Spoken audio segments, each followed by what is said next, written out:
आज ऐसे ही कोई थोड़ा सा कोई दोस्त मिले हैं तो उन्होंने ये आप लोगों से रिलेटेड इतना नहीं है वैसे, लेकिन उन्होंने कुछ बात बोली कि अमेरिका का हेल्थ केयर सिस्टम बहुत अच्छा है। तो मैंने कहा चलो मैं उसके हेल्थ केयर सिस्टम के बारे में कुछ बात करता हूँ। ठीक है। हेल्थ केयर सिस्टम जो मैं गिनता हूँ उसमें उन्होंने उन्होंने भी पोल्यूशन को भी हेल्थ केयर में डाला। तो मैं उसको बताता हूँ, एक तो हेल्थ केयर सिस्टम आ जाता है, दूसरा इस तरह की चीज़ें पोल्यूशन वगैरह इस तरह की चीज़ें आ जाती हैं। तो मतलब कि जो जो कि हेल्थ को इफ़ेक्ट करती हैं। अच्छा, और हेल्थ केयर में भी दो तीन चीज़ें आती हैं। तो फूड आ जाता है, और दूसरा हेल्थ केयर यानी कि हॉस्पिटल वगैरह में जाना। ठीक है ना, ये सारा तीन चार चीज़ें आ जाती हैं। कहते हैं कि यहाँ पे हेल्थ बहुत अच्छी रहती है अमेरिका में। मैं आज आपको इसका आंसर दूंगा ताकि सबको क्लैरिटी आए। देखिए गाइस, आपको भी पता है मैं अमेरिका में रहता हूँ, आपको भी पता है कि मैं यहाँ पे काम है यहाँ पे बहुत ज़्यादा करना पड़ता है, उससे काफ़ी परेशान हूँ। मेरे को लगता है इनकम लेवल मेंटेन करना बड़ा मुश्किल है यहाँ पे। तीसरा, कोई ऐसा एसेट नहीं है जिसमें आप वैल्यू लॉक कर सकें, यानी कि अगर आपने वो चीज़ खरीद ली तो आपका जनरेशन एसेट बन गया, ऐसा कुछ नहीं है। यहाँ पे कोई एसेट जनरेशनल नहीं है। ठीक है ना, बड़ा मुश्किल आता है यहाँ पे, इसलिए आप कभी कोई वैल्यू लॉक नहीं कर सकते, आपकी लेगेसी नहीं बनती खास। तो आपको पता ही है सारा, एक्सपेंसेस बहुत हाई हैं, आपकी रिटायरमेंट कॉस्ट बहुत हाई है, सारा आपको पता ही है। लेकिन मैं इनके कारण कभी भी मैंने ये नहीं सोचा कि मैं इंडिया चले जाऊँ, सब कुछ छोड़ छाड़ के नहीं चलूँ, मैंने ऐसे कभी भी नहीं सोचा। लेकिन हेल्थ केयर सिस्टम इस कंट्री का इतना ख़राब है, इतना ख़राब है कि if I ever go to India that would be the only reason why I would go to India. इतना ख़राब है। आइए आज इसके बारे में बात करते हैं, हेल्थ केयर सिस्टम के बारे में। मैं सारी बातें बताता हूँ आपको एक एक करके। हाँ जी, तो इस देश में क्या है, पहले हम सबसे पहले बात करते हैं फूड की। फूड में यहाँ पे इतना प्रिजर्वेटिव, इतना कुछ गंद मिला हुआ है ना, यू कांट इमेजिन। दूसरा प्रिजर्वेटिव्स हैं, दूसरा फूड ही नकली है, वो फूड है ही नहीं। वो कहने को कह रहे हैं आटे की, वो आटे की नहीं बनी, वो प्लास्टिक की किसी चीज़ की बनी है। इंडिया में बोलते हैं ना जी, राइस प्लास्टिक के आ रहे हैं, विच विच जब बॉयल करो तो बॉयल ऐसे होते हैं जैसे रेगुलर प्लास्टिक, जैसे रेगुलर राइस होते हैं। यहाँ पे वो चीज़ लेजिटिमेटली हो रही है। इंडिया में तो आप गला घोट दे, अगर किसी को पता चल जाए आपको कि प्लास्टिक का राइस यूज़ कर रहा है तो आप उसको मार दें।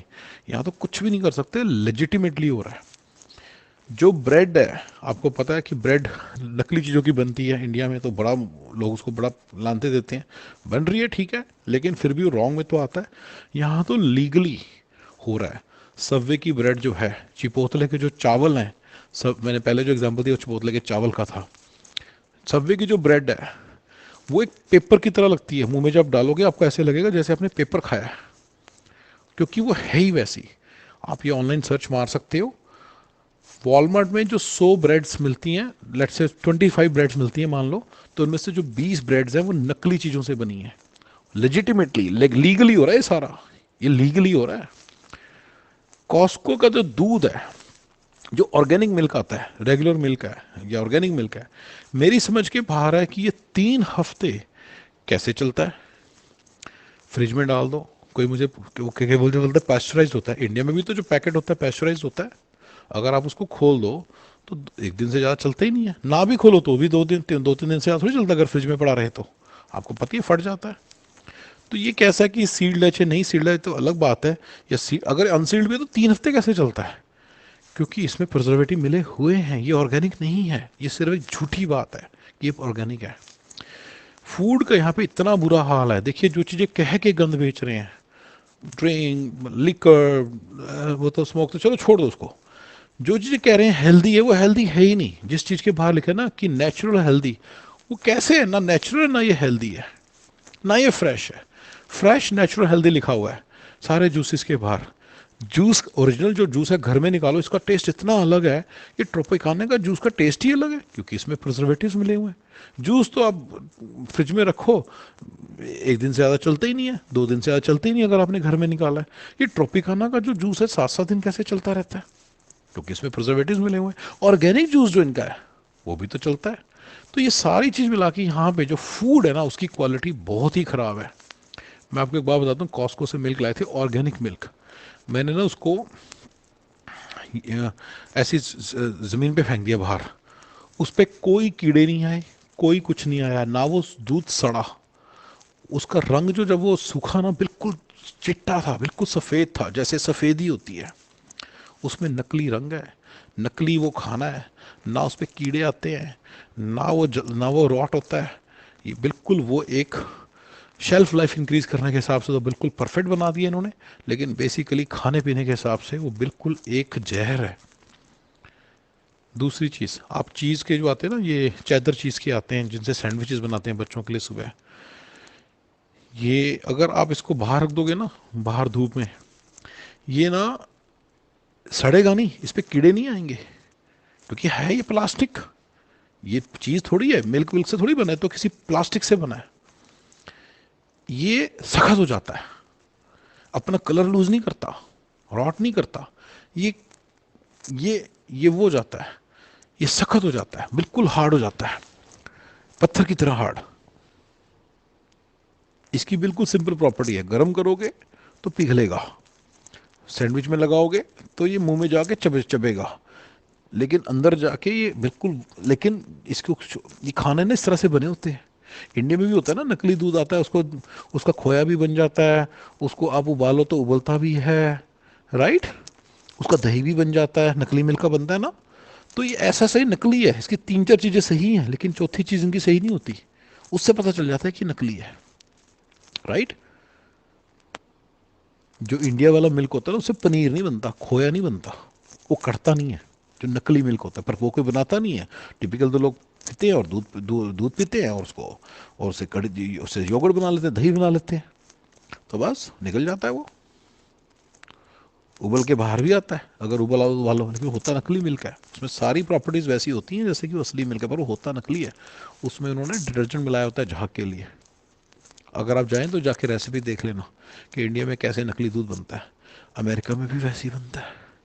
सफ़ेदी डली होती है दूध में, और दो तीन और प्रिजर्वेटिव्स डले होते हैं, और लेजिटिमेटली इन्होंने बहुत कुछ डाला होगा। डोंट गेट सरप्राइज अगर झाग के लिए इन्होंने डिटर्जेंट भी डाला हो, कोई इन्होंने एडिबल डिटर्जेंट बना लिया होगा, वो डलवा देते होंगे।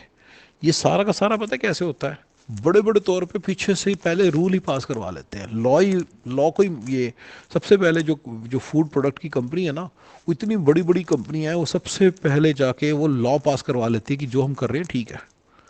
फिर उसके बाद तो आम आदमी के पास कोई चॉइस नहीं, उसको वही खाना पड़ेगा, क्योंकि जो नेचुरल प्रोडक्ट है उसकी तो फिर कॉस्ट ही बड़ी हाई हो जाएगी, उसकी शेल्फ लाइफ कम होगी तो कॉस्ट ज़्यादा हो जाएगी डिस्ट्रीब्यूशन की, तो वो फिर महंगा पड़ेगा, तो वो तो आउट कम्पीट हो जाते हैं। तो सिर्फ यही दूध मिलता है यहाँ पे, कोई अच्छा दूध नहीं मिलता अब आपको। तो ये हो गया सारा, मैंने बता दिया कि यहाँ पे खाने का सबसे ज़्यादा गंदा हाल है। अब हम दूसरी चीज़ पे आते हैं, पोल्यूशन, जो मेरे हिसाब से फिर भी ठीक है। देखिए, पोल्यूशन में दो चीज़ें आती हैं, एक है बाहर डस्ट है, दूसरा है एलर्जीज, तीसरा है धुआं, चौथा है फेक स्मेल्स, राइट। अब एक एक करके आते हैं। देखिए, इंडिया में पोल्यूशन में जो धुआं है वो एक बहुत बड़ी प्रॉब्लम है, क्योंकि वो आँखों के लिए, बॉडी के लिए, स्किन के लिए बहुत बेकार है। लेकिन जो इंडिया में जो डस्ट है ना, वो इतनी बुरी नहीं होती। मैं आपको एक बड़ी इंटरेस्टिंग चीज़ बताना चाहूँगा हेल्थ के बारे में। ये नहीं कि बहुत ज़्यादा डस्ट है आपने भर भर के नाक में डाल ली, ऐसे नहीं मैं बोल रहा हूँ। जो रेगुलर डस्ट है, regular dust kills allergens. America में अगर डस्ट वस्ट नहीं है ना, तो उसके कारण एलर्जीज बहुत हाई हैं, लोग उसके कारण दवाइयाँ खाते हैं। फिर तीसरे ट्रैप में जो मैं अभी बताने वाला हूँ, हेल्थ केयर सिस्टम के ट्रैप में फंसते हैं। हेल्थ केयर मतलब कि फूड फूड मैंने कवर कर लिया, ड्रग्स मेडिसिन वाले ट्रैप में फंसते हैं। एलर्जेंस का यहाँ पे बहुत प्रॉब्लम है। इंडिया में तो इतनी एलर्जेंस की प्रॉब्लम ही नहीं होती थी। हाँ, इंडिया में है एलर्जीज की प्रॉब्लम, लेकिन स्मोक से और वो पोल्यूशन, वो जो स्मोक वाली प्रॉब्लम्स है, राइट। यहाँ पे एक दूसरी चीज़ है अमेरिका में, ये स्मेल्स यूज़ करने का बड़ा ही रिवाज है। गाड़ी के अंदर जो स्मेल आ रही है, उसके अंदर वो जो स्मेल है ना, वो कैंसरस है। जो घर के अंदर स्मेल आ रही है पेंट की, फॉर्मेल्डिहाइड की, वो बड़ी कैंसरस है। चलिए, इसका इलाज ये है कि खिड़कियाँ खोल दो, पंखे ऑन कर दो, तो हम वी डू दैट, तो उससे थोड़ा सा हवा क्रॉस होती रहे घर में, तो वी आर फाइन। तो मैं मानता हूँ कि पोल्यूशन जो स्मोक वाला जब मिसिंग होता है तो ज़्यादा बड़ी प्रॉब्लम नहीं आती, पर एलर्जेंस की प्रॉब्लम यहाँ पे बहुत हाई है। अगर आप उसमें एक बार फंस गए ना एलर्जेंस में, जो हर कोई फंसता, इन अमेरिका किसी भी फ्रेंड को फ़ोन कर लो, 10 के 10 को एलर्जीज होंगी, 10 में से 7 या 8 को होगी, sorry that is a typical number. सबको एलर्जीज होती हैं यहाँ पे। एंड फिर वो सिट्रिजन, ये सब चीज़ें, दवाइयाँ खाते हैं, फिर वो then they become slave to the medicine, and then they get in to that cycle, जो मैं अभी बताने वाला हूँ। कौन सी साइकिल? मेडिसिन वगैरह की। तो तो ये इस पूरे कंट्री का है। मैं फिर भी मानता हूँ कि पोल्यूशन, जो स्मोक वाला पोल्यूशन, वो यहाँ पे नहीं है, and that definitely adds a lot of value to the quality of life here. लेकिन फिर भी मैं ये भी बताना चाहूँगा कि उसके कारण बड़े पंगे आते हैं। If you are not careful you will again get trapped. अब तीसरी चीज़ पे आते हैं, हेल्थ केयर, यानी कि मेडिसिन ये वो। देखिए जी, यहाँ पे अगर आप बीमार हो गए ना, आपको भगवान ही बचाए। इंडिया में दो तरह के डॉक्टर्स हैं, गंदे डॉक्टर्स यानी कि बुरे डॉक्टर्स, और अच्छे डॉक्टर्स। अगर आपकी जान पहचान है, आपके भाई वगैरह हैं, ब्रदर हैं, जान पहचान है, आपकी डॉक्टर्स हैं कोई, तो आपका को कोई बाल भी बांका नहीं कर सकता, आपको अच्छी केयर मिलेगी, आपको राइट एडवाइस मिलेगी। अमेरिका में सिर्फ एक ही तरह के डॉक्टर्स हैं, बुरे, अच्छा कोई नहीं है। सबको एग्जैक्टली वैसे ही काम करना है, ऊपर से ऊपर से इनका पूरा सिस्टम होता है। अगर ये उस तरह से काम नहीं करेंगे तो फंसेंगे। ऊपर फार्मास्यूटिकल कंपनी ने पहली बना, अगर ये सिम्टम्स है, दवाई है, तो ये चीज़ है, तो ये मतलब दवाई देनी पड़ेगी आपको, राइट। ये पहले से ही बना हुआ है। ये पूरे इसी फॉर्मूले पे अगर डॉक्टर चलेगा तो वो अपना पैसे कमाएगा, 6-7 लाख डॉलर उसने कमाने, वो कमाएगा, नहीं तो वो कमा नहीं पाएगा, और किसी दिन जेल भी हो सकती है उसको। तो इसलिए वो डरते हैं। वो स्यूडो एजेंट्स है फार्मास्यूटिकल कंपनियों के, दवाइयों की कंपनियों के, यानी दवाइयों की कंपनियां नहीं है, वो बीमारियों की कंपनी है। दैट्स वन, कि आपको जो दवाई दी जा रही है वो आपको दवाई देंगे देंगे। दूसरा, दवाई नहीं है, दवाई नहीं, बीमारियों का घर है। ये दवाई एक चीज करती है, 10 प्रॉब्लम्स क्रिएट करती है। We all know that allopathy create problems. लेकिन ये दवाइयां जो मैंने नोट किया ना, ये जानबूझ के बनाते हैं अब तो, जिसके अंदर 10 प्रॉब्लम जरूर आए, ट्रैप कर लें बंदे को। क्योंकि they found out in the last few many any years कि आराम से ट्रैप कर लेते हैं बंदे को, उसके बाद बंदा चक्कर लगाता रहता है। तो जो डॉक्टर होता है वो जानते हुए भी कि दवाई ट्रैप कर लेगी, वो कुछ और नहीं कर सकता, वो एक बेचारा एजेंट बन जाता है। अच्छे से अच्छा बंदा भी जिसकी इंटेंशन अच्छी से अच्छी है, he has to act like that, he has to act like that, he has to basically act like an agent. And then उसको वो दवाइयाँ देनी पड़ती हैं, जो देने से उसको भी पता है कि बंदे का नुकसान हो जाएगा। यहाँ पे मेरे साथ हुआ है, बस 40, मेरे थोड़ा सा कुछ, मेरे घुटने में कुछ इशू है, थोड़ा सा इशू है, मतलब इशू कुछ नहीं, थोड़ा सा मुझे पेन हुआ। डॉक्टर बस गया, सीधा कहता जी स्टीरॉयड का इंजेक्शन लगा देते हैं। ये क्या है? इंडिया में तो कभी भी ना लगाए कोई बंदा स्टीरॉयड का इंजेक्शन। ये मैं बता रहा हूँ, छोटा सा कुछ जाके मैंने बोला जी मेरे हाथ में हल्का सा पेन हो रहा है, instead of doing the root cause analysis की पेन क्या हुआ है, क्यों हुआ है, ट्रीटमेंट समझने के, उसने सीधा मुझे पेन किलर्स लिख दिए कि पहले तो तुम पेन किलर खाओ। सारे प्रिस्क्रिप्शन वाले पेन किलर्स, वाइकोडिन वगैरह, अगर आप जाके देखिए कितने स्ट्रॉन्ग हैं ये। यार ये सब मतलब ये लिख देते हैं 2 सेकंड के अंदर अंदर, और कहते हैं खाओ। जो बंदा बेवकूफ है तो खा के बैठ जाएगा। भाई यहाँ पे बहुत बुरा हाल है दवाइयाँ और ये डॉक्टर का सिस्टम का, भगवान बचाए। इसका एक चौथा एस्पेक्ट आता है इंश्योरेंस। आपने सुना होगा कनाडा में सब कुछ फ्री है और अमेरिका में भी सब कुछ काफ़ी इंश्योरेंस वगैरह होती है। मैं पहले अमेरिका का भंडा फोड़ कर देता हूँ।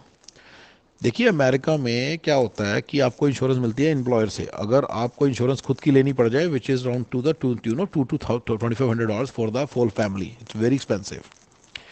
चलो आपको एम्प्लॉयर, टिपिकली फिर सब लोग एज ए स्ट्रेटजी एम्प्लॉयर रखते हैं और वहाँ से मतलब उनको इंश्योरेंस मिल जाती है। एटलीस्ट मेरे घर में भी ऐसी वाइफ की जॉब है और वो इंश्योरेंस वहाँ से आती है। उसके बावजूद भी 10 से 15%, 20% आपको देना पड़ जाता है। कोपे, को इंश्योरेंस जाके रिसर्च कीजिएगा क्या होती है। कोपे होता है जब आपको एक फ्लैट सम देना ही देना है अपनी पॉकेट से। वर्स होती है को इंश्योरेंस, अगर आपका $5,000 का बिल बना तो $1,000 आपको देना ही देना है। ये इतनी कॉमन है ना, यू कांट इवन इमेजिन, ये आपको देनी पड़ती है। यानी कि आपका बिल हमेशा कभी भी जीरो नहीं आता। कभी भी किसी फ्रेंड से पूछ लेना, किसी भी हॉस्पिटल विजिट का, डॉक्टर विजिट का बिल कभी भी जीरो नहीं आता। अब हम अमेरिका में आ जाते हैं, सॉरी कनाडा में आ जाते हैं। ये अमेरिका की स्टोरी है। Health care insurance is very expensive, and जब आप रिटायर्ड हो जाएंगे, वाइफ जॉब बंद कर देंगे, आप भी जॉब बंद कर देंगे, फिर हेल्थ केयर इंश्योरेंस कहाँ से आएगी?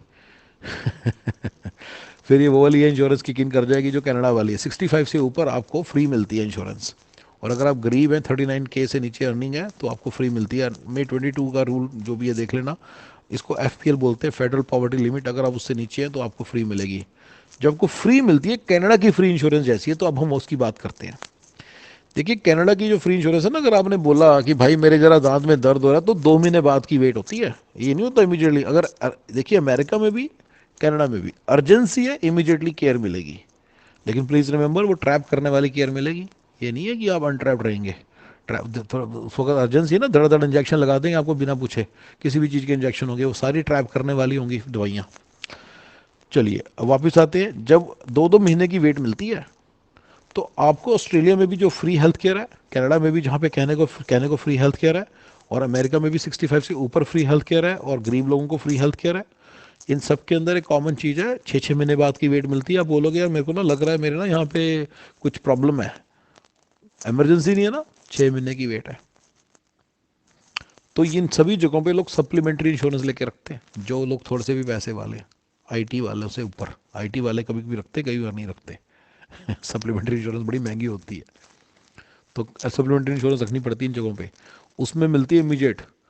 अगर आपको दर्द हो ना, मेरे लात में दर्द हो रहा है, कहते हैं ठीक है 4 महीने बाद आना, लेकिन अगर आप इमीडिएट हो तो फिर इमीडिएट जा सकते हो। अमेरिका में भी दो तरह की इंश्योरेंस होती है, जैसे मैंने बताया सिचुएशन। फ्री वाली तो होती है, वो होती है जब आप खुद भी अपने पैसे से बाय करते हो, तो एक होती है एचएमओ, दूसरी होती है पीपीओ। पीपीओ में मिलती है इमीडिएट डेट, एचएमओ में वही होता है महीने महीने की वेट मिलती है। पीपीओ में होता है एक आधे दिन की वेट में काम खत्म हो जाता है, एचएमओ को कोई नहीं पूछता। जब आप इंश्योरेंस बाय भी करते हो अपने पैसे से या एम्प्लॉयर के थ्रू भी लेते हो, ये है पूरा हेल्थ केयर सिस्टम। पूरी पूरा मैस्ड अप है, पूरा प्रॉब्लमेटिक है, बहुत प्रॉब्लमेटिक है, यू गैस कैन सी। तो हेल्थ केयर सिस्टम देख लिया, दवाइयों का सिस्टम देख लिया, फूड देख लिया, और पोल्यूशन वाली बात देख ली। मुझे बताओ कि यहाँ पे कैसे कोई बंदा रह सकता है। मैं साफ बोलता हूँ, पोल्यूशन का इलाज है मास्क पहन के घूम लो। I am myself saying, बाकी किसी चीज़ का तो कोई इलाज ही नहीं है। And that would be my reason. India में अगर आपने रहना है तो थोड़ा सा दूर रह लो अपना सेंटर ऑफ द सिटी से, तो आपको शायद पोल्यूशन नहीं होगा। दिल्ली में तो पता है बहुत पोल्यूशन है, पर चंडीगढ़ में अगर आप थोड़ा खेतों की साइड रह लो, थोड़ा पीछे को रह लो, तो इतना पोल्यूशन नहीं है वहाँ पे। पोल्यूशन सारा मिडल ऑफ द चंडीगढ़ में है, थोड़ा बहुत जो है। तो मेरे ख्याल से समझ रहे हो आप, तेरा west to escape pollution. But but America की जो सिचुएशन है ना, उसमें डॉक्टर ये वो, उनसे किसी से आप बच नहीं पाओगे। खाने से, डॉक्टर से, और हेल्थ केयर की कॉस्ट से आप बच नहीं पाओगे। सो सारा मिला के if I were to ever come to America just because of this, मैं, क्योंकि यहाँ पे खाना इतना गंदा है, सबसे ज़्यादा स्टार्टिंग पॉइंट है। इसमें इतनी मिलावट है, नकली खाना देख मतलब जानबूझ के देते हैं, असली खाने का तरीका ही नहीं है कोई। वैसा सी चीज़, मतलब वो चीज़ों को खा पी के बीमारियाँ लगती हैं, बीमारियों से फिर आप डॉक्टर के चक्कर में फंसते हो। ये पोल्यूशन वोल्यूशन तो पीछे ही रह गया, और हेल्थ केयर की कॉस्ट वगैरह इतनी हाई है कि सारा आपका इतना पैसा लग जाता है। तो सारा मिला के मैं बोल सकता हूँ कि हेल्थ केयर सिस्टम जो पूरा है, फूड एंड ड्रग एडमिनिस्ट्रेशन के अंडर में आता है, एफडीए करके है, उसके अंदर आता है। सबसे करप्ट ऑर्गेनाइजेशन है यहाँ की, उसके अंदर आता है। ये फूड एंड ड्रग का नेक्सस है। फूड वाले ऐसा फूड बनाते हैं जिससे ड्रग्स की जरूरत पड़े, ड्रग्स वाले ऐसी ड्रग्स बनाते हैं कि उसके बाद और ड्रग्स की जरूरत पड़े और खाना हजम ही ना हो। यस, ऐसा है इनका पूरा नेक्सस है ये। और guys, thank you very much.